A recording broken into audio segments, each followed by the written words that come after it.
जो पास्टर को लोक माने सम्मान दियंती एवं जो पास्टर को लोक माने ये जने प्रभुंकर दास बोली कहती सेही पास्टर एमिति काम करिवो ए कथा केही भी विश्वास करिवे ना।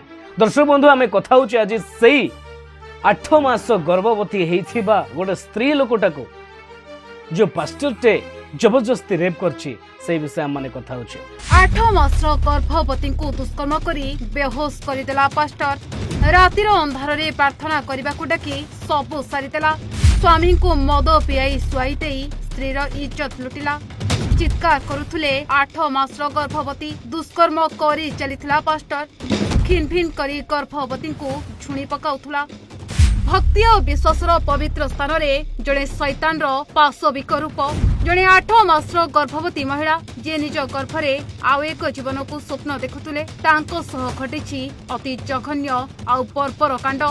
मोर स्वामी के बार बार कॉल कहला कि तोर कनियार पेटे दाग अच्छे आरो देवी देवता मैंने एमती पावन नाशन कर दीच प्रार्थना करी देवी आस 3 दिन थीबो बोली कहला। तो 7 तारीख दिन आमे गलु शुक्रवार दिन तो 1 बजा न 4 बजा तो मोर स्वामी के मत पानी पिए देला आरो बेले ताके आनला आर सोई देला खोटे न तो से सोई थिला काना कर देला जो मोर किछु सोर ने आसे सेती बेले ना आर जबरदस्ती सेतकी बेले मोबाइल भी मोरटा फिकी देला। सेतकी बेले लाइट जलाली से घर अंधार थिला तो 2-3टा प्रार्थना कर देला तापर ने जबरदस्ती करी पकाइला सर। जड़े देह लोभी पास्टर प्रार्थना करी देह भल कर देबा बहाना रे जड़े गर्भवती महिला को अंधा रूम भितरे दुष्कर्म करी तांको बेहोश कर देथिया भली एक चांचल्यकर अभियोग सामना को आसीची। शुक्रवार दिन गोटे दिन रहीसी आज्ञा तापर शनिवार तापर गाँव रे गोटे 21 चलसी मद पानी पी देछा बोली कर कहसी मते आर मते एक्स्ट्रा डाकसी अरे मते गोटे लोग पीवा लागि भल नहीं लागे बोली कर कहली आटते में डाकली आ पी जदी पीबू बोल पी ठीक रहते पी पी पी बोली कर कहला आज्ञा आर मते 2-4 पेक देला मिनी सारे सही पड़ी देली आर मोर वाइफ के डाकसी आ तो मैं प्रार्थना कर दे बोलसी तापर मोर वाइफ तार माँ के धरी किना नेवा लगी चेष्टा करती आज्ञा डाकसी तार माँ के कहसी तार पुअटा तू नहीं आ आर मैं गोटे लोग प्रार्थना कर दे बोलसी आज्ञा आर तार किचन रूम रे आर तार हाथ के जुड़ आर भगवान के डाकुता बोलसी आज्ञा आर गोरले रेप कर देते सर इन तार किछि गोटे भी निया पहुंच मिलु सर हला मोर वाइफ देखी छंती तार हाथ रे पंच लगे दी के मते जीवन मारी दी के मोर वाइफ को से मु रख दी बोली के भी धमक देइथिला।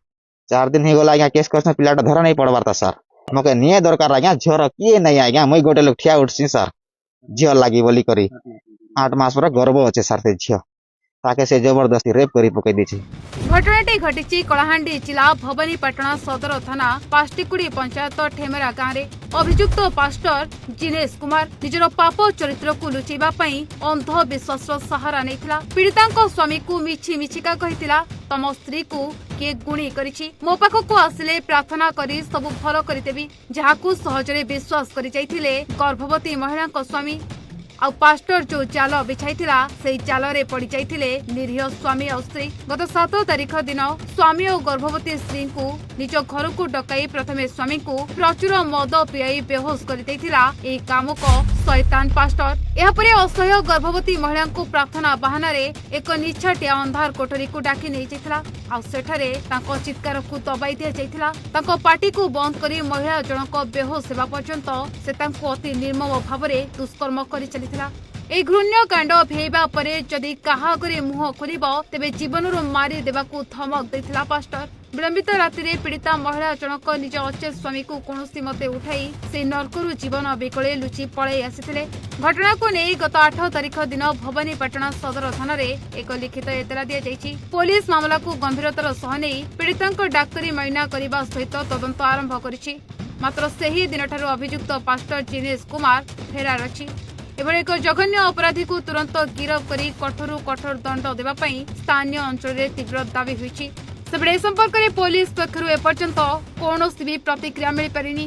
दर्शक बंधु आपण माने मध्य ए सोशल मीडिया रे यूट्यूब इंस्टाग्राम फेसबुक रे आपण माने खूब भाइराल ए वीडियो गुडा को देखुथिबे आउ एमिति तो आमे जदी देखिबा ताहेले प्रत्येक धर्म रे किछि ना किछि पाखंडी लोक माने थांती समस्ते भल हेइ न थांती आउ ठीक सेमिति ए ख्रीष्ट परिवार बा क्रिश्चियन धर्म रे मध्य एमिति एक पाखंडी पास्टर बाहरी छी आ तार वीडियो बे खूब भाइराल होछि।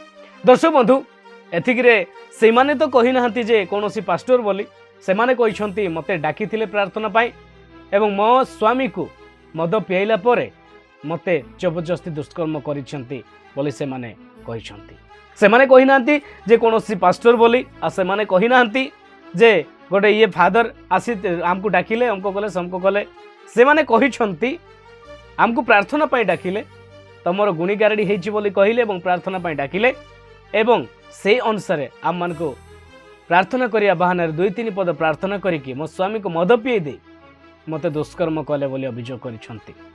କିନ୍ତୁ ନ୍ୟୁଜ୍ରେ କହୁଛନ୍ତି ଯେ ଗୋଟେ ପାଷ୍ଟର ବୋଲିକି। ଦେଖନ୍ତୁ, ମୁଁ ଏଥିରେ କାହାକୁ ଖରାପ କହିବା ପାଇଁ ଚାହେଁ ନାହିଁ, ଆଉ ଯାହା ସତ ତାହା ହିଁ ସତ। ନ୍ୟୁଜ୍ ବାଲାମାନେ ଯାହା କରିଛନ୍ତି ତାହା ସତ ଅଟେ।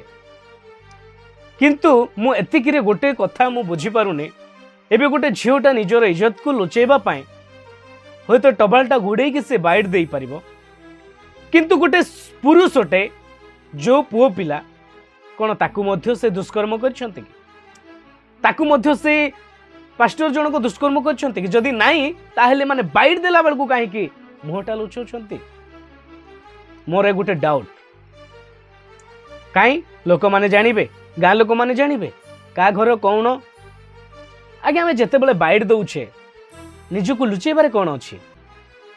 ଯେତେବେଳେ ଗୋଟେ ସଂସାର ଭାସି ଯାଉଛି সেই বিষয়କୁ ନେଇକି ଆମେ ଯେତେବେଳେ ଆନ୍ଦୋଳନ କରୁଛେ, সেই বিষয়କୁ ନେଇକି ଆମମାନେ ଯେତେବେଳେ ପ୍ରକାଶ କରୁଛେ, ସେ ଯେତେବେଳେ ନ୍ୟାୟ ପାଇଁ ଆମମାନେ ଯେତେବେଳେ ଲଢ଼େଇ କରୁଛେ, ଆମେ ମୁହଁ ଲୁଚେଇବା କ'ଣ ଦରକାର? ଏମିତି ଅନେକ ଜାଗା ଅନେକ ଭିଡ଼ିଓ ଅଛି ଯାହାକି ଆମେ ଅନ୍ୟ ଧର୍ମର ମଧ୍ୟ ଭିଡ଼ିଓ ଗୁଡ଼ାକ ଦେଖିଛେ ଯେ ଅନେକ ସାଧୁ ସନ୍ତମାନେ, ଅନେକ ଲୋକମାନେ ଅନେକ ମହିଳାମାନଙ୍କ ସହିତ ଦୁଷ୍କର୍ମ କରିବା ବିଷୟ ଅନେକ ଭିଡ଼ିଓ ଭାଇରାଲ ହେଉଛି। ଏଇଟା କୌଣସି ବଡ଼ କଥା ନୁହେଁ। କିନ୍ତୁ ମୁଁ କହିବା କଥା, ଯେତେବେଳେ ଆମେ ବାଇଟ୍ ଦଉଛେ ତ ଆମେ ମୁହଁ ଲୁଚେଇବା କ'ଣ ଦରକାର? ଆମେ ଆମର ନ୍ୟାୟ ପାଇଁ ଲଢ଼େଇ କରୁଛେ। ଆପଣମାନଙ୍କର ନିଷ୍ପତ୍ତି ଆପଣମାନେ କୁହନ୍ତୁ। ଆପଣମାନେ ତ ଏ ଭିଡ଼ିଓ ଦେଖି ସାରିଛନ୍ତି, ଆଉ ନିହାତି ଆପଣମାନେ କମେଣ୍ଟ ମାଧ୍ୟମରେ କୁହନ୍ତୁ ଯେ ମୁଁ ତ କହିବି ଯଦି ଏପରି ସତରେ ଏପରି ହେଇଥାଏ, ଆଉ ସତ କ'ଣ ହେଇଥାଏ? ସତ। ଆଉ ମୁଁ କହିବା ପାଇଁ ଚାହିଁବି ଏମିତି ପାଖଣ୍ଡି ପାଷ୍ଟର ମାନଙ୍କୁ ହଉ କିମ୍ବା ଏମିତି ପାଖଣ୍ଡି ଲୋକମାନଙ୍କୁ ନିହାତି ଜେଲ୍ ହେବା ଦରକାର, ନଚେତ୍ ଫାଶୀ ହେବା ଦରକାର। ଯେମିତି ଆଗାମୀ ଦିନରେ କୌଣସି ପାଷ୍ଟର, କୌଣସି ବିଶ୍ୱାସୀ, କୌଣସି ମନୁଷ୍ୟ ଏହିପରି ଭୁଲ ଯେପରି ନ କରେ, ସେଥିପ୍ରତି ମଧ୍ୟ ସାବଧାନ ହେଇପାରିବ, ତାହା ମଧ୍ୟ ଆକ୍ସନ୍ ନିଆଯାଉ। ଆଜି ଅନେକ ଲୋକ ଭାବୁଛନ୍ତି କୌଣସି ବିଷୟରେ ଗୋଟେ ଭୁଲ କରିଦେଲେ ତାହା ସାଧାରଣ ବୋଲି, କିନ୍ତୁ ସାଧାରଣ ନୁହେଁ ଆଜ୍ଞା। ଗୋଟେ ପରିବାରକୁ ଆପଣମାନେ ଭାଙ୍ଗି ପାରୁଛନ୍ତି କେମିତି? ଆପଣମାନଙ୍କ ପାଇଁ ଟୋଟାଲ କମ୍ୟୁନିଟିକୁ ପୁରା ବଦନାମ ହେଇଯାଉଛି, ଆପଣମାନେ ସେ କଥା କେମିତି ବିଶ୍ୱାସ କରିପାରୁନାହାନ୍ତି? ସେଥିପାଇଁ ମୁଁ ଆପଣମାନଙ୍କୁ କହିବା ପାଇଁ ଚାହେଁ ପ୍ରତ୍ୟେକଙ୍କୁ ଏ ଭିଡ଼ିଓକୁ ଆପଣମାନେ ବହୁତ ମାତ୍ରାରେ ସେୟାର କରନ୍ତୁ ଏବଂ ନିହାତି ଆପଣମାନଙ୍କର ମତାମତ ଦିଅନ୍ତୁ ଯେ ଏମିତି ପାଷ୍ଟରମାନଙ୍କୁ କ'ଣ କରିବା ପାଇଁ ପଡ଼େ, ଆଉ ତାହା ଆପଣମାନଙ୍କର କମେଣ୍ଟ ମତାମତ ଲୋକମାନେ ଦେଖିବେ, ଜାଣିବେ ଏବଂ ସେହି ଅନୁସାରେ ସେମାନଙ୍କୁ ସେହି ପରିବାରକୁ ନ୍ୟାୟ ଦିଆଯିବ। ଆଶା କରୁଛି ଆପଣମାନଙ୍କୁ ଏ ଭିଡ଼ିଓ ଭଲ ଲାଗିଥିବ। ଯଦି ଭିଡ଼ିଓ ଭଲ ଲାଗିଛି ତାହେଲେ ଏ ଭିଡ଼ିଓକୁ ବହୁତ ମାତ୍ରାରେ ସେୟାର କରନ୍ତୁ, ଲାଇକ୍ କରନ୍ତୁ, କମେଣ୍ଟ କରନ୍ତୁ ଏବଂ ଦେଖାହେବା ଆଗାମୀ ଆଉ ଗୋଟେ ନୂତନ ଭିଡ଼ିଓରେ, ପୁରା ବହୁତ ଭଲ ଭିଡ଼ିଓରେ। ସେହି ପର୍ଯ୍ୟନ୍ତ ଅପେକ୍ଷାରେ ରୁହନ୍ତୁ। ରହୁଛି, ଧନ୍ୟବାଦ।